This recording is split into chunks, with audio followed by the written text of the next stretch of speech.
Before we get started, yes, I realize I forgot to mention that Tennant and Donna appeared during the previous episode when Capaldi's doctor, number 12, realized where his face came from, and I will say, even though I forgot to mention it, seeing them again was one of my favorite moments of the episode. However, and this is probably why I forgot to put it in, is that the moment itself felt very forced. Basically, I didn't really like how they forced that connection of, I have this face now, so it's reminding me to save people, which that's what the Doctor does anyway! So yeah, that's, there's that. Time to start the episode.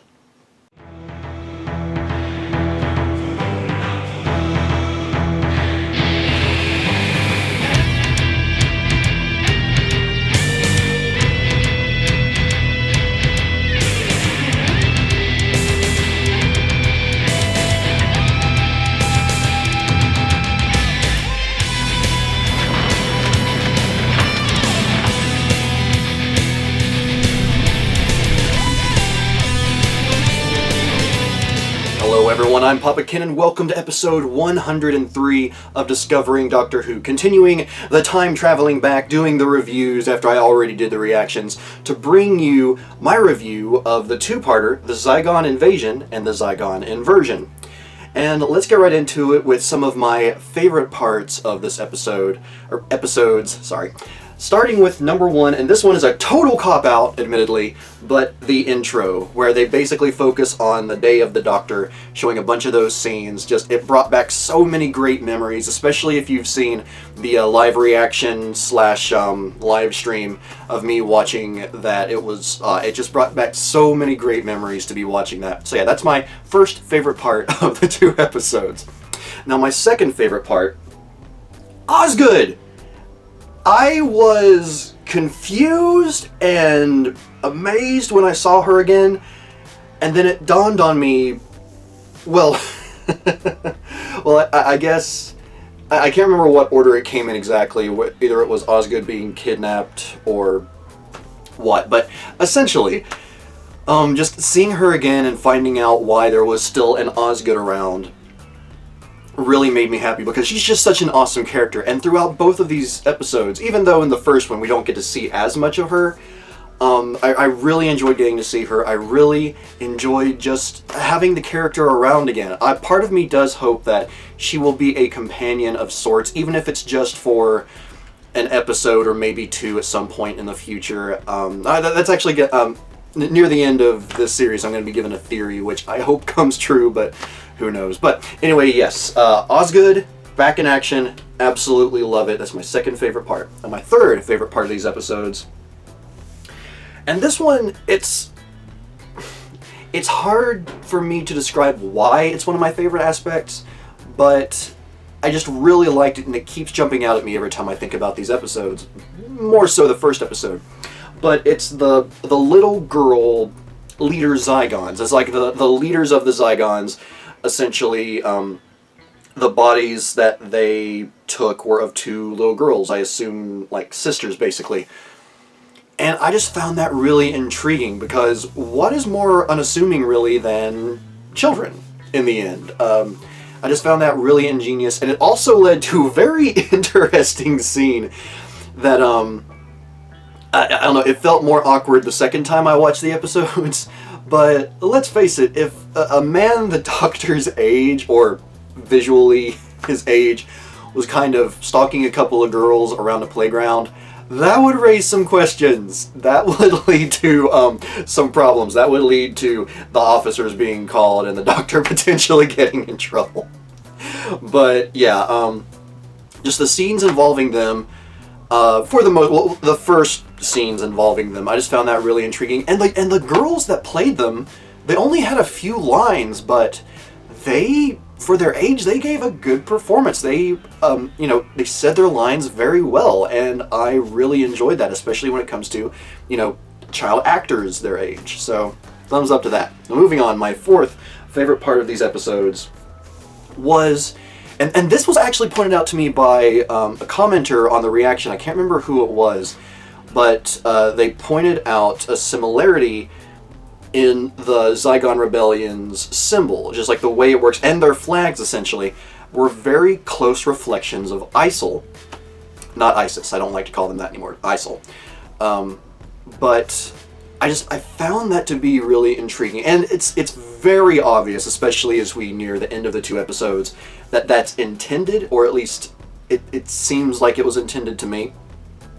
But I really liked that comparison, whether it was subconscious or completely on purpose. I just really like that, and especially when it comes to the message at the end of the 2-parter. It really works well, in my opinion.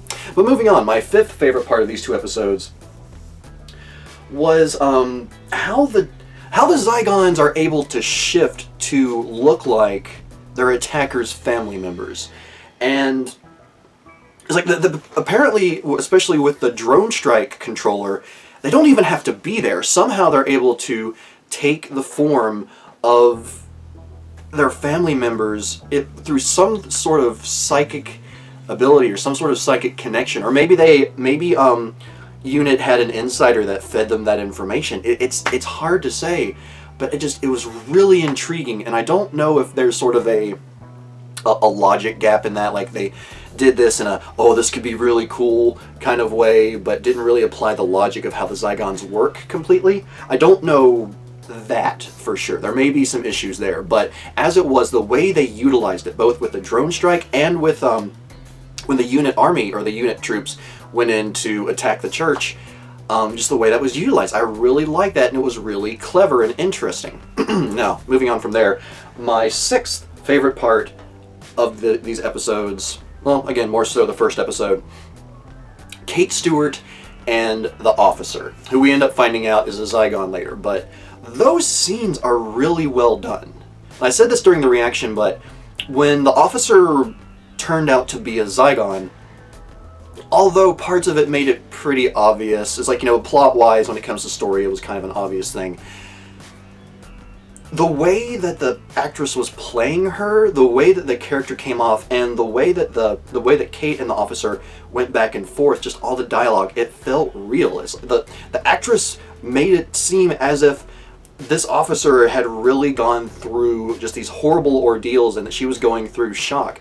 It was really well done, all of those scenes, including the final scene between the two, which gets cut short for obvious reasons. But yeah, I absolutely love that. Also, Kate is a badass. That goes without saying, but there you go. Now moving on, my 7th favorite part of these 2 episodes, Clara and Bonnie. And just the way the two of them work together in a sense, but just both of the characters worked so well. Now, I know some people in the comments said that they knew that Clara had been switched out from the first time she stepped out that door after we find out that, she was switched. But it didn't dawn on me, to be completely honest. I just thought that Clara was a bit, flabbergasted, but she left and was just like, okay. That's the way it came off to me. Obviously, I was wrong. But just... And then we have the connection between the two, how Clara is... Well, basically they run on the same patterns. Clara is able to control Bonnie to a point because of that psychic link. At the same time, because they're so closely connected, they have the same heartbeat. And as we find out later, Bonnie's able to tell whether or not Clara is lying when she's trying to interrogate her. It just led to a lot of really interesting and well-done scenes. And I mentioned this during the reaction, but Jenna Coleman is really hot playing a evil person, I guess, or like evil. Clara is kind of hot. I feel like kind of a jerk saying that, but it's true. It's like Jenna Coleman is beautiful in general and was beautiful in both cases, just her normal self and then Bonnie. But I loved it. I really, really did. But moving on from there, it's time for my 8th favorite part of these 2 episodes. More so the second one, and it actually coincides with Clara and Bonnie, and it's Clara's dream, basically Clara's dream, because it's all in her head while that's going on. And I just found it really interesting, especially at first when Clara first wakes up in her dream, she looks at the clock and all the numbers are backwards. But then she looks again and they're normal. and then she goes into the bathroom and there's a tube and it says, "This is toothpaste." So it's like subconscious signals, telling her this is toothpaste, but it's almost like there's some buffer speed there, or maybe even without her being completely awake at that point, her body was already trying to fight against it. I don't know exactly. It's like I could throw out a bunch of theories, but who God only knows if I'm right or if there are any right answers. But yeah, I really enjoyed that aspect. And again, going back to how Clara is able to control Bonnie to an extent, she throws off the first missile shot that happens at the beginning of, or at the end of the first episode. And it was so cool and really enjoyable. And how Clara is able to text the doctor without Bonnie noticing it.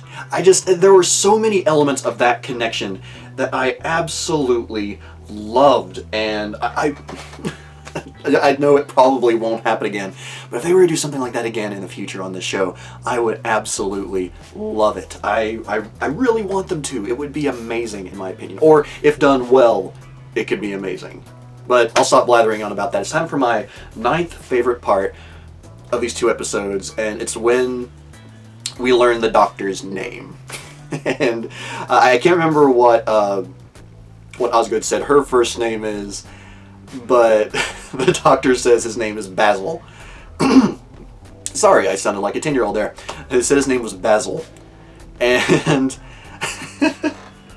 I find that hilarious because it's never really commented upon, although Osgood does give sort of a sarcastic remark later about, it being Basil. But what if that actually is the Doctor's first name? I mean, think about it. It's never said for sure whether or not that is actually his last name. The Doctor never really implies that it's not. He just says very nonchalantly, "Oh, my name is bleh." So, what if they're kind of messing with us as the viewers, and, we basically are led to think, "Oh, of course that's not his real name." But what if it is? What if it really is his name? I don't know. I love the idea of that. But moving on to my 10th and final favorite part of these 2 episodes, again, more specifically the second, is all of the scenes having to do with the Osgood boxes. Those scenes, especially one quote, which I will get to shortly, is just some of the best. It's some of the best Doctor Who I think I've ever seen, really. I don't know that I would say it's the best, but it's definitely high up there. I would say possibly top 5 scenes within Doctor Who that I've seen so far. So yeah, if you've watched the episodes, so you know exactly what I'm talking about, but it's so powerful and it's so well done. Peter Capaldi gives an amazing performance in those scenes. The others do a good job as well in their own way, but those scenes were Capaldi's by far. By far. Alright, now moving on from there, it's time for my annoyances with the episodes. My annoyances with the episodes, and there are a few, unfortunately. You can say whether or not you think they're nitpicks. I think they're all pretty, not majorly significant, but they're pretty bad. But anyway, so my first annoyance is that the unit soldiers fall for the trap. Now, I commented earlier how I really like the way that the Zygons take on the forms of their loved ones to trick them. I did like that, especially when it came to the drone strike. But then we get this scene where the Zygons trick all of the soldiers except for the commander. All of them except for the commander into the church. And maybe it's just me, but I honestly didn't think that acting from either the soldiers or the quote-unquote family was very good. But yeah, just that scene in particular really annoyed me. Again, if you watch the reaction, I go basically, why are you going inside? What is wrong with you? And it's It would be one thing if they didn't shoot the Zygons. It would be one thing if that. But they say, come in and we can prove it to you. Who is going to believe that? It's just, that scene in particular drives me nuts. That may be one of my... That probably is like the biggest issue I have between both of these episodes. It's just that one scene that is so unbelievably acted in a not good way. And the way it goes about, it drives me crazy. But I won't dwell on that. It's time to move on to my second annoyance with these two episodes, and that is that Jack dies. Now, JAC, in case you thought I was talking about, another Jack from previous in the show. Obviously, at the end of the first episode, all the unit troops and Jack dies. And I really liked her. She seemed like another one of those characters that could really go a long way in the show. I don't know, maybe they found certain parts of her personality redundant or something like that, I don't know. But it really does annoy me that they just killed her off like that. Which, in this show, there's definitely, with exceptions of companions and others of that nature, death tends to be pretty permanent in the show. So I don't think we'll be seeing her again at any point in the future, unfortunately, but it's just like, she's dead, and she's not... No one brings that up throughout the rest of the show, or through the rest of the episodes. Kate doesn't comment on it, and she, Jack was basically her second in command, or seemingly so. I mean, yes, they did lose a lot of troops, but still, someone being that close to Kate, I would think would sort of, deserve at least a comment of sorts. Maybe that's just me, but it really does bother me that they killed her off and then it was just never brought up again. That I can recall, anyway, through both viewings of the episodes. But moving on from there, my third annoyance with this episode, for these episodes, and I commented on this in the reaction as well, but the fact that when Bonnie is recording the Zygon, that going back to its original form, the one that she caused to not be able to change back permanently into its human form. Now, I get that the people that was in front of that Zygon were Zygons themselves, and that they were probably on Bonnie's side. But still, if you're going to make a video viral and you're going to show something like that going on, someone changing from a human into a big red reptilian alien, the people that are right in front of that need to react in some way. They need to show some form of shock or something. Because if I see that video online and I see if in real life I see someone change from a human into an alien and the people watching are just sitting there doing nothing, I'm going to think that video is a fake, which by itself negates what Bonnie is trying to do in the first place. So, I need to hurry up. I'm running out of time on my battery. So yeah, there's that. Number 4 on the annoyances, I felt that the Kate flashback was really unnecessary, to be completely honest. I mean, we know what happened. She obviously killed the Zygon to escape. There was no need to flashback and show her shooting it. It was just really unnecessary. My 5th and final annoyance with these 2 episodes was the end scene with the 2 Osgoods, where Bonnie has become the other Osgood, and I just found it strange that in such a short amount of time that Bonnie is all of a sudden just perfectly fine with being exactly like Osgood. I found that strange. That definitely would be a nitpick, but it did bother me, admittedly. Alright, so moving on from there, like I said, trying to speed things up. Question of the episode: what is in the Doctor's browser history? Be interesting to know. And as for my quote of the episode, the quote is obvious. And this goes for both episodes. Normally I would do one from each, but for both episodes, the Doctor's speech at the end is just absolutely amazing. In fact, if you haven't seen it or you want to watch it again, I'm going to link to it right here so you can watch it yourself. It's so good. It's so powerful. I absolutely love it. Now, as for my overall thoughts on these 2 episodes, they're overall okay. There were some really good really nice moments from both of these episodes, with the second one, I think, being stronger more so than the first. But the issues that I pointed out definitely negated from it, but the Doctor's speech at the end just won the day for me. It's like, so it's above neutral, let's say. So those are my overall feelings on the episodes. Now I only have 1 minute of battery left, so I'm just going to go ahead and say this, that next time we'll be talking about Sleep No More.